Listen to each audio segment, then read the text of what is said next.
Part 3. My name is James Williams Jr., and I hope this will be the final part of this video of why we don't have enough Asians or blacks or Native Americans or Hispanic leads on TV. Now, I got this topic from the ladies of The Real. Shout out to Jeannie Mai. Shout out to whichever twin from Sister Sister you are. Shout out to Adrian. I don't know your last name because you just got married. Shout out to Lonnie Love, the BBW from hell, because she's sexy. I'm sorry, Lonnie, you're not really my type. I'm more into Jeannie Mai, but I do love you. I loved you on the True TV, Court TV, whatever the hell it's called, with all those funny mashup videos, Crashing and Laughing. You guys know where the fuck Lonnie Love did, alright? And she's a comedian. And an engineer, apparently. But anyway, alright, so here's the thing. They brought up the topic of why there's so many people of color in Hollywood and how Hollywood is predominantly white. Alright, now that does not make Hollywood a racist, so I'm not saying that. Let's not get that shit twisted. What I'm saying is that a lot of Hollywood writers come from cookie cutter or Susie Homemaker homes, so they don't really know black life or color life, because there are more than black people here that need jobs. There are people like me who are multicultural. There are people who are Asian. There are people who are Hispanic. There are people who are in two different worlds, not like metaphorically, like or literally, but there are people who don't metaphorically have their stories told. And I said this because as an independent filmmaker and an actor who is never gonna see Hollywood lights or any acting job, because apparently it's just not meant to happen, I'm gonna voice my opinion. This channel was supposed to be about me doing kung fu, and every kung fu movie that I ever wanted to make was going to be on here. And apparently when I took that little stint in the army, I totally fucked up my life. So anyway, not that I'm not proud that I went to go serve my country. It's just that I got hurt and my life went to hell from there. Actually, my life went to hell, which led me there. So in making independent films, that took me down the wrong road for sure, because of this little slice of life on my, you know what, I'll do you one solid. So in case you guys keep thinking that the hip replacement was bullshit, see that scar right there? That's pretty much the devastation of me ever being able to do another martial art film for the moment. Is that going to be indefinite? I have no idea. I hadn't had a chance to talk to my doctor about it because I found a mole in a certain spot, and now I have to worry about getting a biopsy. So there's just one problem after another.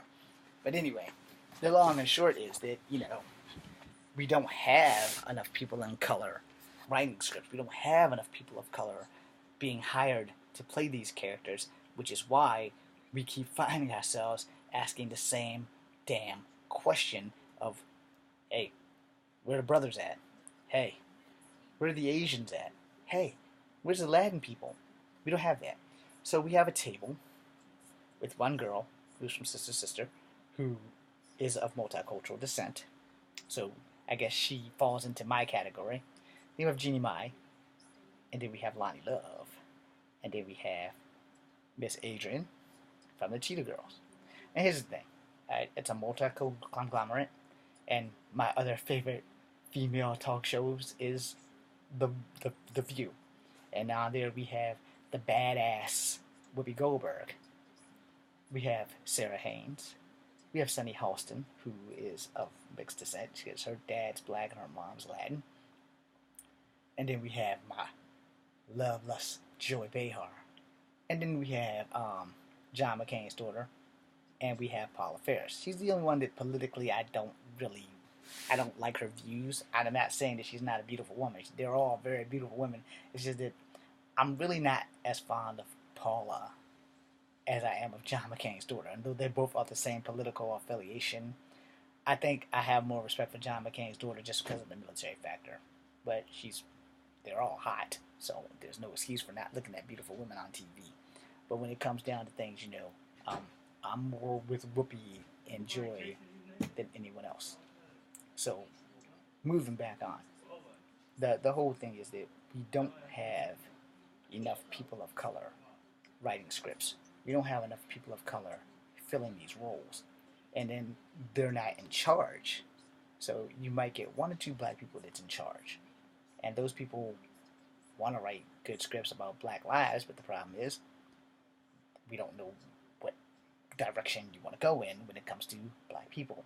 Black people want to hear the struggle of other black people, but no one wants to keep watching slavery, because slavery, unfortunately, induces hate in everyone, you know.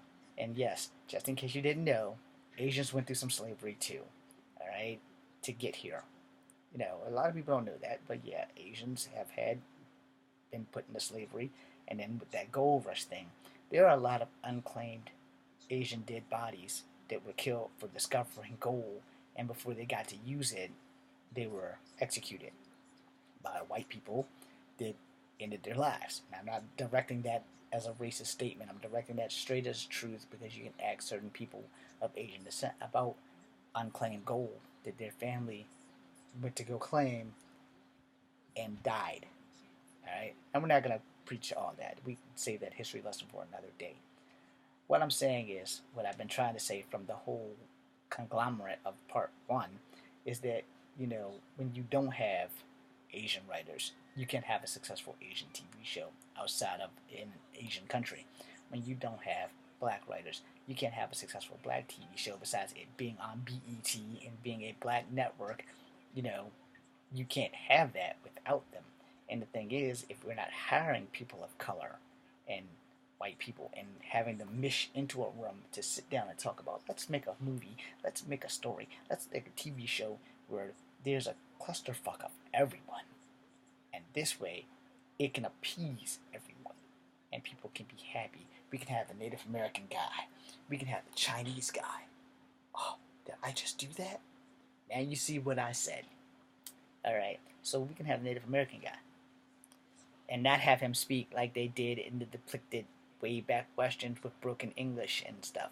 Now, every now and again, okay, you will come across an Asian person, and I'm sorry, and Gmi specifically, you know exactly what I mean.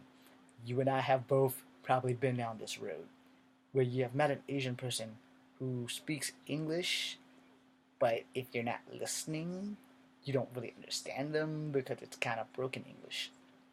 All right. Now, why did I say that with me and Jeannie Mai specifically? Okay, let me take you back to when I first went up to Canada. When I first went to Canada, I don't know if the people thought that I was a member of the First Nation or if they thought that I was half Japanese or half Chinese, but there you go. And they would speak to me, and when I'm in a crowd with people, like I would be in a crowd with like guys from the wheelchair basketball team, and the Asian people would always come to me first instead of going to everyone else. They would come to me and they were like, "You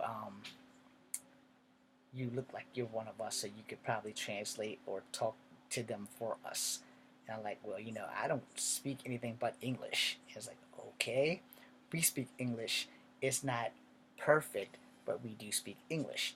So I know for a fact, GMI, that if you've gone somewhere and there have been token Asians around, they'll come to you before they go to Lonnie or somebody like that, unless they're actually ABC or in any case ABA.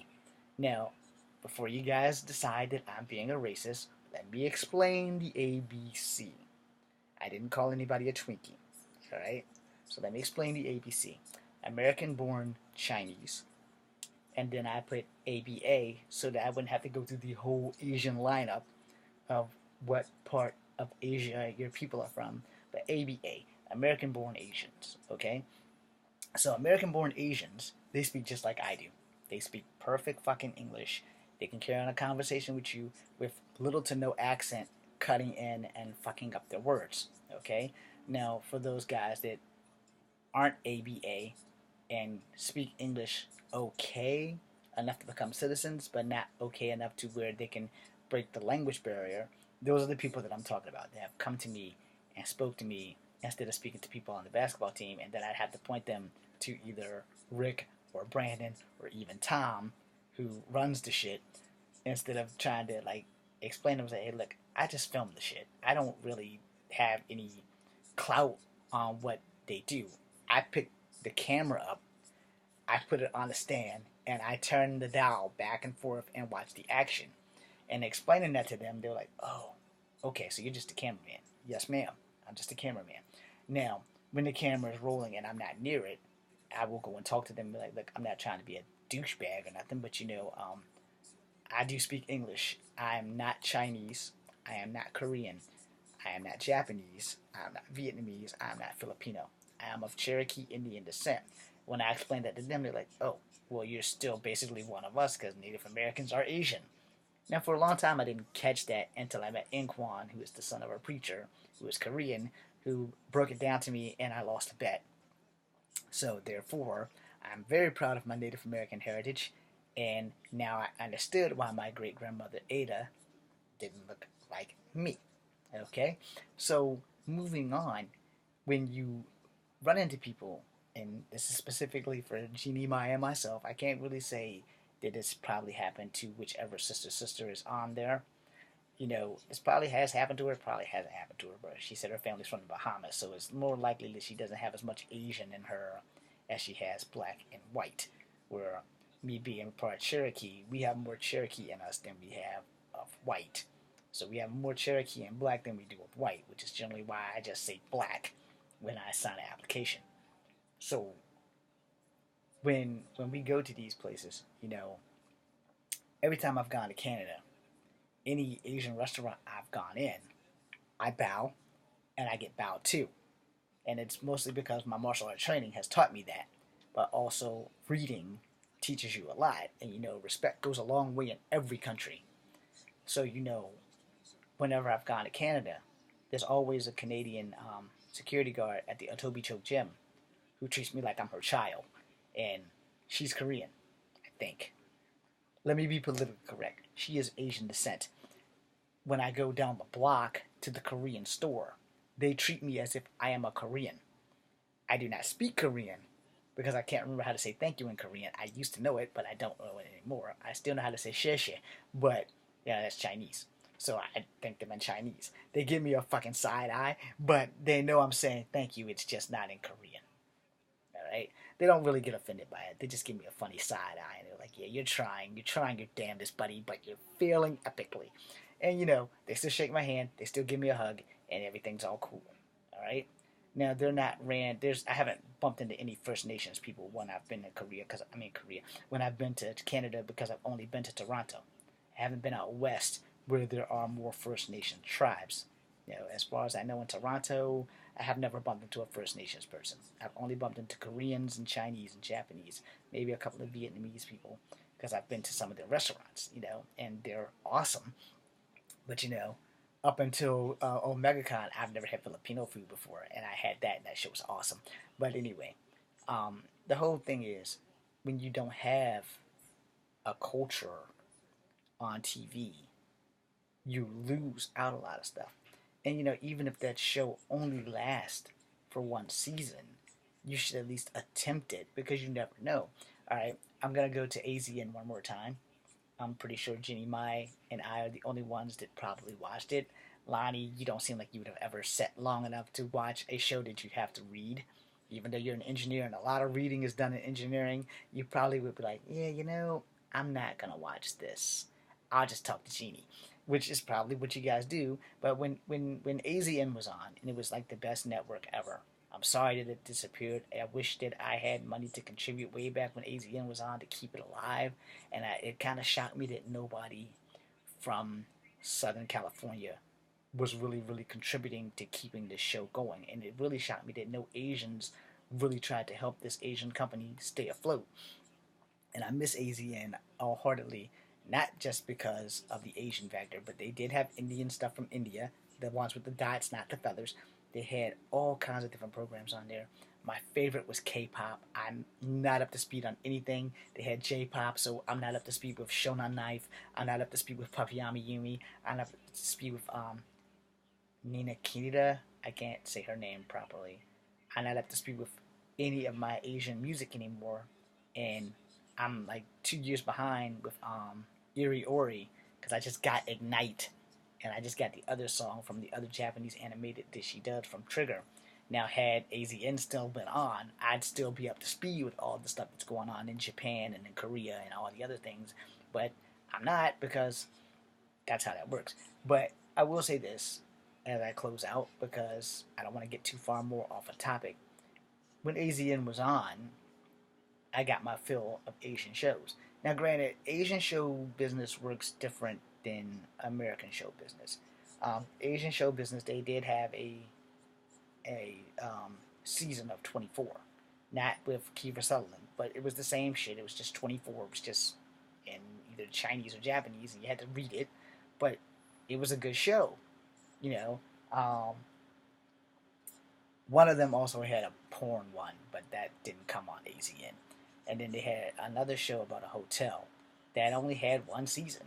A lot of Asian shows, depending on what Asian venue, they generally only make shows for one season and they move on to the next project.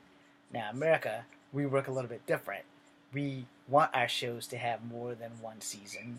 We want our shows to have a long-lasting story that goes on and on and on.